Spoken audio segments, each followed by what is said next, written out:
All right, golf addicts, DB here with three names to consider avoiding in DraftKings DFS for the Charles Schwab Challenge 2022 at Colonial Country Club. Let's get started. I'm going to start at the bottom of the price range for these three players. I'm going to work my way up to the most expensive guy who's actually a former winner at Colonial. I'm going to give you some reasons why I think you should consider avoiding these dudes, especially in DFS. I'm going to kick it off with Amish Troy Merritt. Okay. Now, listen. Troy Merritt sometimes gets talked up by our buddy Pat Mayo. I love Mayo. I know Mayo loves Troy Merritt. I don't know if he's on him this week or not. I haven't listened, but he usually is. And, Amish Troy's okay. He pops a little bit, right? Um, you think he's a dink and dunker and he should do well here. I get it. But things just aren't doing great for Troy at the moment, all right? He actually isn't even doing all that great in hitting fairways, which is a must at Colonial Country Club. Over the last 36 rounds, it went out a little bit to get a bigger sample size for Troy. He's 71st in the field in that. And in the last 24 rounds, these are keys here. He's 61st in opportunities gained and 86th in strokes gained approach in the last 24 rounds.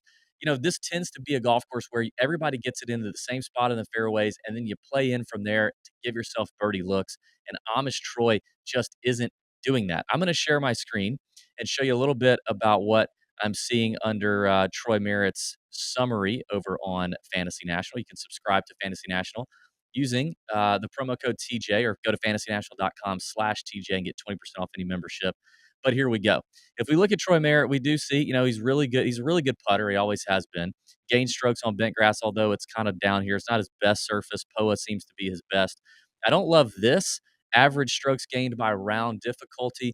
Colonial ranks kind of middle of the pack in terms of difficulty on the PGA Tour. It's not a pushover golf course. Right now, the over-under across most sports books for the winning scores around 11.5 under. It's not a 20 under, 26 under Byron Nelson. This is a little tougher, and the wind is definitely going to get going a little bit. And you can see under average or difficult, he tends to not play as well. In windy conditions, this is kind of weird to me. In moderate conditions, which is likely what we're going to see this week versus windy AF, in moderate, he's basically baseline, flat with the field. But in windy AF conditions, he really gains strokes. Windy AF, as defined by Fantasy National, it has to average 18 miles an hour or blow harder for a single round on the PGA Tour. There's not many of those. In fact, I think in 2022, there's only been two, maybe three of those days where it averaged 18 miles an hour or more. Obviously, we get a lot more moderate wind conditions, which is what we're going to get here this week. He's not as good there. If you just look at his summary, he's never been a great iron player. So I don't love that here, because this is, to me, is an iron competition. This is a second shot competition. He makes up for a lot of it with incredible spike weeks putting, which is what we've seen here in the last few weeks. I mean, look at that. Gained almost 10 strokes putting at the Valero, 5 strokes at the RBC Heritage, almost 7 at Wells Fargo. Kind of broke even at the PGA Championship where he made the cut, finished 41st. But I don't like the iron play here, and the trend is not great. He's not playing well from the fairway or wherever he's hitting it from. He's not giving himself enough opportunities, and I don't like that, because I do think the iron play, the opportunities gain stat, is going to be key. So despite some good finishes here, even at RBC Heritage, which is a similar comp course, but look at his, he gained 5 strokes putting. Like, I'm just not going to bank on Troy Merritt gaining 5 strokes putting and put him in my lineup, even though he's cheap. I get it. So I think I'm out on Troy Merritt. Let's get to the next play. Before I do, though, I do want to ask you to go ahead and give me a like, give me a thumbs up, give me a comment. This is the first video I've done where I've talked about three names to avoid. I usually do three sleepers that I like that are kind of underowned. And listen, it's tough to make calls to avoid guys, because I don't know. It's like, if you make a call to play a guy as a sleeper and he's cheap and he doesn't do well, then nobody really cares. Like, everybody's like, oh, whatever. That's why he was a sleeper. That's why he was cheap. Whatever. Unless you pick a guy up top or something and he really sucks. If he plays well, you're great. But when you say to avoid guys and then they do well, it's like I hear it all the time. It's the same thing I get with the chalk bomb emails. People don't understand. Like, they're chalk for a reason. They're good, right? And the tools and the stats like Fantasy National that everybody has now definitely allow you to uncover some really good numbers and data on these guys. And that's why this game gets harder and harder for us to figure out on DraftKings, because people have more and more information at their fingertips. So give me a comment if you like these kind of videos, if you think continuing to do maybe 3 names to avoid, something like that every week is something you would enjoy. Or maybe, tell me if you would like a sleeper video. If I had to do either one, would you rather me give you 3 sleepers or 3 names to avoid? Put that in the comments. Subscribe to the channel as well so you're notified every time we put up a new video because we're ramping up the video content here on YouTube. You got to check it out. All right, let's move on. The next guy, and I like this player. I really do. I think he's a good player. I think he's got courses like honestly like Colonial that suit his game. But I haven't yet seen the real upside pop for Christian Bezuidenhout. I did see him at an airport the other week when I was flying to Byron Nelson. He was on my flight. He enjoyed a nice Bojangles biscuit in the Atlanta airport in the morning, which, hey, respect. Love Bojangles. Great sweet tea, great biscuits. So shout out to Seabez for that. But I want to see more from Seabez. And like Troy Merritt, the bugaboo for him is the iron play. He's very accurate off the tee. Now that's going to be great for him. So he's likely going to see he's going to have himself set up for a lot of nice, 175, 150, 120, 40-yard shots, less than 175 shots into a lot of these greens, but he's not done well. Over the last 24 rounds, he's 79th in strokes gained approach and 88th in opportunities gained. And I don't love this. In the last 24 rounds, he's 105th in this field out of 120 in DraftKings points scored. And this is my big point for Seabez. Do I think Seabez is a cut maker? Absolutely. I'd be shocked if he doesn't make the cut here. If I were going to bet on him to make the cut, I would do that. I would bet on him to make the cut here if the number was good. I think he's going to give you that. But my concern with Seabez is the upside, and I think there are players around him that frankly just have better upside. If you look in that $7,600 range on DraftKings where Seabez is, I think Sebastian Munoz has better upside. Tom Hoagie has better upside. Even maybe CT Pan at this point. Brian Harmon, HV3's up there. There's a lot of good names in this top half of the 7K range, and I think Seabez is just yet to show us the upside. I want to dig in a little more and show you on Fantasy National what I'm seeing here with old Seabez's summary. So let's take a look. All right. As you can see, pretty short hitter. That's fine. It's not going to matter here at Colonial. No big deal. Does gain strokes on bent grass. Does that pretty well. Gain strokes on difficult tracks, average tracks fairly well. Has done better with easier scoring conditions, but either way, doing well. Hits it well in the wind. All this looks good for Seabez. I get it. Okay. It's just everything is just very bland for Seabass. It's just real average. Like, we don't see a whole lot of spike weeks with this approach play. Here's one at last year's Memorial. Other than that, as you scroll, you just don't like his biggest approach week ever was last year at Memorial, and it was only 4.4 strokes gained. That's not a lot. You can find, I mean, we can randomly pull up any other player and likely find a better spike week. We just don't get that out of Seabass. He's good around the greens, which may come in handy here. They are small greens. The wind is supposed to blow over the weekend. That may work out for him, but he's yet to have a top 10 on the PGA Tour. Sorry, he has one. He has one top 10 on the PGA Tour, the Arnold Palmer. This is a Corn Ferry Tour event, um, another Corn Ferry Tour event. And he's got plenty of top 20s. In fact, he had one recently, the AT&T Byron Nelson, right after the Bojangles Biscuit, had a T12. Good for him. T14 at Pebble Beach this year, 17th at the Sony. So there's some top 20s, and that's probably his ups. He can do that. He can do that. I just want to see more out of him, and given the players around him, I just don't love the upside for Seabass. All right, now before I get into my final play, who is actually a past champion here, and he's priced up higher than Seabass was, I do want to roll a quick video here. Let's take a look. Mountain Valley in Pennsylvania, Pottsville, Pennsylvania, the site of the Golby's Cup, as well as the support group Saturday Scramble. This is the 18th hole of the mountain course. It's going to be a great day.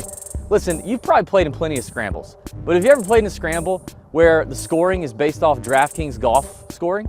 No? Well, you will if you come here, okay? It's just $200 for the Saturday Scramble event. Your ticket includes your golf, your lunch, your dinner, all your beer, all your wine, all your signature Tour Junkies cocktails, and a massive party on Saturday night with a few surprises as well. This will be a tournament you will never forget, I promise. So get here in September at Mountain Valley for the support group Saturday Scramble with the Tour Junkies. Listen, if you haven't signed up, what are you waiting for? It's in September. I know it's a ways out, but it'll be here before you know it. You got to make plans. We're going to be in Pennsylvania, the very first ever golf tournament that the Tour Junkies have put on. It's gonna be wild, okay? And that Saturday with DraftKings point scoring for your scramble team is gonna be lit. If you don't have a full team, that's okay. If you just wanna come by yourself, we will pair you with people. That's perfectly fine. You don't have to fill a full team. But the $200 ticket is gonna include your golf cart, all your beer, all your wine, all your Tour Junkies cocktails, 2 meals, lunch and dinner, and a great party on Saturday night. You can camp out on the driving range for free at no charge. You can bring an RV or a trailer or a camper, put it in the parking lot at no charge. We also have a hotel room just 3 miles away from the golf course, already blocked off rooms at a discount of 120, 130 a night. It's gonna be a great situation. We're gonna have shuttles to and from the hotel and the golf course, so you won't have to pay for Ubers or any of that stuff. Just get there, make it happen. Link in the description. If you want more information, check out the link on Eventbrite and hit us up if you have any other questions. Now let's talk about the final player I think we should consider fading. And I hate to do it. I hate to do it, and I like this guy. I really do. But it's Jason Kokrak. It's the defending champ. He's going to have some defending champ duties, obviously, right? We know that. Um, he's 73rd in this field over the last 24 rounds in fairways gained, 74th in strokes gained approach, 55th in opportunities gained, 50th in DraftKings scoring, 67th in par 4 scoring. That's not good for a guy at 8,200. Um, it's just not good. Let's take a look at him on Fantasy National, and we'll take a look at his summary, see what we're working with here with old Jason Kokrak. Defending champ duties, in addition to, played the Byron Nelson, did play well there, finished 17th, went straight to Southern Hills, 4 brutal days, grueling days at Southern Hills where he finished 60th. And now he's coming here to do defending champ duties. I definitely don't love that about Kokrak. The thing that he's doing the best right now is putting, probably due to David Robinson, a caddy on his bag, who's the best putter in the world, probably, even including like PGA Tour players. That might be a little hyperbolic, but he's great. Uh, Loses strokes though, putting on all surfaces, including bent. Definitely plays well on average or difficult courses. Definitely plays well in the wind. He's got that going for him for sure. But I'm, just not seeing again similar to Seabez. We haven't seen a lot of spike weeks in 2022. We haven't seen any spike weeks in 2022 with the approach play for Kokrak. One back in Houston when he won in November. He had a spike week, obviously 6.4 strokes on approach there. Also gained 8.5 or almost 9 putting. I'm just not quite seeing it now. Obviously, he's going to club down off the tee here, being a longer hitter. He talked about that last year. So he'll be clubbing down. He'll probably find himself in the fairway, probably find himself gaining strokes off the tee, and he'll have shorter clubs into these greens. But I just don't love the where I'm seeing the DraftKings point scoring, which is what we need in DFS, and the approach play and the opportunities gained is not there. Now, do I think Jason Kokrak is going to make the cut? Absolutely, I think he's going to make the cut. But do I think he's going to, really contend or give you a top 10, top 15 finish? The indicators would say no. So he won last year. This is what he did last year. This is his record at Charles Schwab. Gained almost 11 strokes in ball striking, or over 11 strokes in ball striking that week, and 5.5 putting. Great peak week for him. In 2020, that was the first event coming out of COVID, a month later than it normally is, just about. And I guess not, maybe a couple weeks later than it normally is. Definitely played well there, but kind of been hit or miss. And overall, his approach play numbers here in strokes gained approach over the 2, 4, 7 times he's played it, he's probably in the red considering these 3 years here where he really, really, really sucked. Let's look at his performance last year going into this event. You scroll down, like here's the Charles Schwab last year when he won. Look at the approach numbers when he won last year, and even the putting numbers were really strong. The putting numbers were better then than they are now. But I mean, leading up to this event, he had 3 top 10s and a 13th place finish leading up to the Charles Schwab. Look at it right now. I mean, obviously, it's not as good, right? The putting is still pretty good and consistent, but the iron play just doesn't seem to be there. Plus, I don't think you can't underestimate a guy coming off of 4 days at a major that's very mentally grueling, physically grueling, and then now coming to defend. I just don't love it. Okay. Now I don't typically love defending champions all the time, but hell, that bit me in the butt with KH Lee when just he won a couple weeks ago at Byron Nelson. That it is what it is. Kokrak also, when you talk about head-to-head matchups, the sports books early on that have dropped Kokrak head-to-head matchups clearly think at least the lines makers, we'll see what happens as they're bet on, and we'll track the line movement. But at least the odds makers don't like him either. He's a plus 112 dog to Chris Kirk. He's a coin flip, dead even money against Justin Rose, who's priced below him, well below him. Taylor Gooch, who's priced above him, and well, actually, with the Gooch line, he's even with Gooch on one book, but he's a minus 106, minus 125 dog in another book. He's also even with Davis Riley, so he's not favored in one matchup. A big dog to Chris Kirk, who's cheaper than him, and somewhat of a dog to Taylor Gooch in another book. So there's three names to avoid. Consider avoiding in DraftKings. I think all these guys definitely are probably cut makers. I just don't see a lot of upside with it. This is a 120 man field event, top 65 and ties make the weekend. So you're going to have a higher number of people make the cut. This is not a full field event. So higher number of six through whatever, but we want upside. We want real upside in DraftKings DFS. We got to score. Even though Colonial's a little bit tougher track, still want you scoring points, making birdies, giving yourself opportunities from the fairway, and that's the name of the game. Don't forget, subscribe, comment on the video, share the video as well if you don't mind. Keep an eye out because more content rolling this week on the Tour Junkies YouTube channel. May your screens be green.